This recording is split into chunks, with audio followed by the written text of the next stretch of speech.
Well, what do you do to like keep it like to get it up there though in the back? She's got a bow. Oh, that's it. That's all. No, you do? it just tease it. Oh. Tease it to Jesus. That's what they call it. That's like Texas hair. It's back. Did you hear that? Are you filming? Yeah. Oh. You know it. Like Dallas hair? Yeah. Did you hear that big hair's back? No. Yeah. Tease it to Jesus. Tammy Faye Baker. I just want to see your mascara running. I know, you will. You will soon. I'll make you cry. I know. At my next home inspection. Next inspection, you're going to be crying. Always. Always. I'm going to snatch that. What do you think about the gun? Just tacky enough? Okay. Yeah, no, it's I'm going to snatch that sail right out of your grip. Right. Like right out of my fishnet. Mm-hmm. Back in the 80s, I didn't care anything about houses, I'm going to tell you. Didn't think a thing about home inspections. I was in high school. I could care less. No. Last thing, we did not care about home inspections. Now it's all we think about. Yep. Oh, my God. So 80s houses, like what's going on? So 80s was a time when there were a lot of tract houses built, especially in San Diego, where there's a lot of development going on. Rancho Bernardo. It was cool back then, right? Tract homes were like kind of cool or new and different? They were new and different because you could just order it like a car. You know, you could add the features you wanted and the floor plan and accessories, you know, appliances, whatever you wanted. And so it was a very easy way to build houses. And it was a mass production type of way to build big communities. Yeah, I watched some documentary on this, that Disneyland built a housing community. Do you know about that? In Florida? In Florida. Yeah. But then like everything fell apart because it was designed to look perfect on the outside, but it was like kind of a nightmare to live there. Stepford Wives. It was totally Stepford Wives. So tract houses really started in the 50s in New York, and it was developed by, the town was called Levittown, and it was Levitt and Sons or something like that. My father actually worked for them. I have his business card, which I only found after he passed away, and was going through his stuff, and I found his business card. But that was post World War II, where they developed this kind of factory mass production way to build communities. And they would have the concrete guys come in, and then the framers come in, and they would just move down this assembly line. And that's what the original tract house, that's how it started. It's like McDonald's, making burgers. Exactly, and you just cookie cutter them, sometimes flip the floor plan or you know, or not. Make it a little bit different, or every house looks the same. But yeah, so the 80s though in San Diego in particular was a big time for building these tract developments, Rancho Bernardo and whatnot, Poway, where that was the country in the late 70s, early 80s, but then they would come in and build hundreds and hundreds of houses in one shot. Yeah, I think people probably liked it at the time because it was new and different.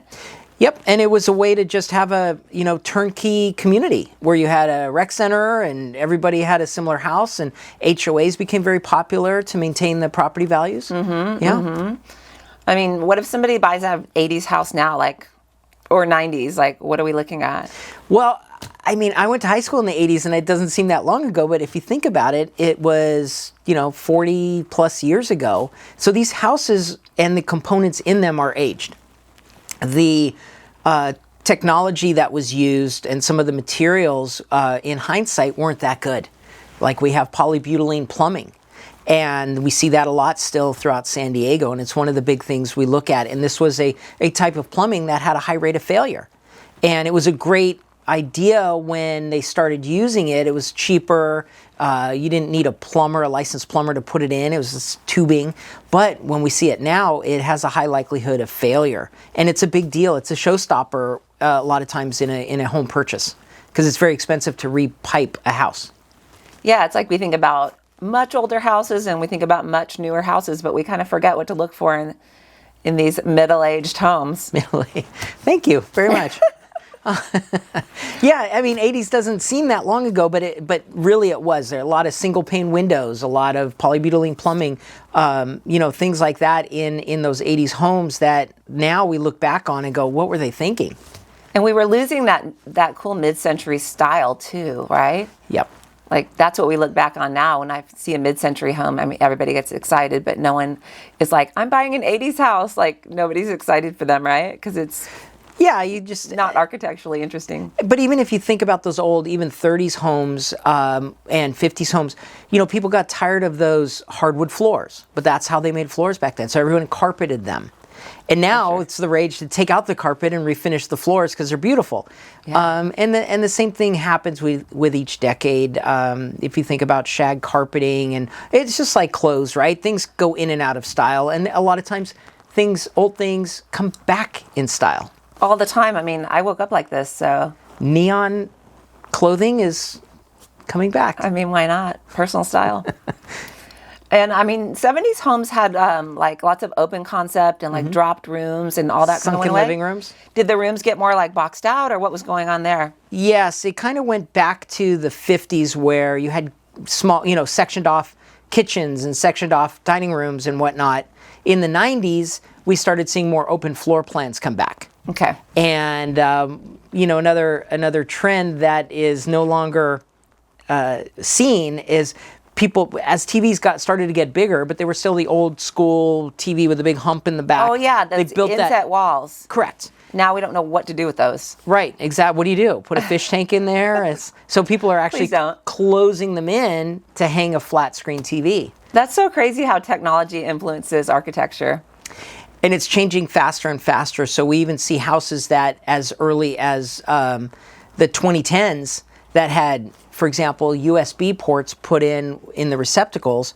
Well, now that's all gone. It's USB-C. So the technology is changing faster and faster and faster. And it's the same thing with the components in the house, appliances and whatnot. What are some crazy things you've seen in houses that are totally outdated?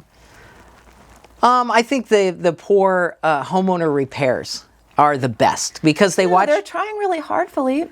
I know, and they're trying to save money, and they watch TV and they see, tapes and glues and things like this that are supposed to be the end-all be-all of fixing issues around the house, stopping leaks. You can spray paint a screen door and make it a boat, and people think that that's going to fix their plumbing issue, and we see a lot of that in some of the older homes, and a lot of times it causes way more problems than just getting somebody to fix it the right way. So we want a homeowner that just like has a job, goes to work, and doesn't try to mess around with the house too much. The best house is one where nobody lives in it. I couldn't agree more. Yep. No pets, no people, no kids. Kids are evil. Really, really bad for a house. Oh no. Yep. Don't tell the parents. They already know. Oh, we tell them. They put things down the drains. Now, the 80s was a turning point where things became more modern. Electrical systems were more modern, so there were safer homes. You had more modern building codes. So anything after 80s and 90s is much safer than a house prior to that. And, you think, well, plastic isn't very good. Plastic sounds cheap, but plastic drain lines were actually much better than the old cast iron drain lines. So we still find problems with them, but they are actually more durable than some of the older metal components. Oh, that's good. And I guess kids were just watching MTV and they weren't like messing things up too bad. That's true. They had video games and they had MTV. Right. And so you could plop them down in front of the TV. But the problem is they were in the house more. Prior to that, parents would kick them out. Oh, that's right. And you would just be outside until sundown. And then they're in the house watching MTV, using the microwave and messing things up. Yep. Oh. Burning their Hot Pockets and... What's wrong with Hot Pockets? I heard they're making a comeback. They are, but... No, I saw it on the news. Like, Hot Pockets are making I think it was a TikTok prediction. That's not real. That's probably true. Fake news. Fake news. Yeah. I love my fake news. Yeah. And Tostitos, were those And I love my conspiracy theories. Yes. Oh, they're only conspiracy theories until they come true. I know. Then they're fact. Don't get me started. Yep. Someone needs to log me out of TikTok. But microwaves are a big thing, right? And that really became popular in the 80s. A lot of fast food, 70s, 80s is when TV dinners and I remember microwavable snacks and things like that became very, very popular. And so, prior to that, hey, before the 80s, I was the garage door opener. Like, there were no garage door openers in the 70s and 60s. That was a new thing in the 80s. and along with microwaves and other conveniences that people expect now. That's why it's very important when you have a young buyer who's buying an older home.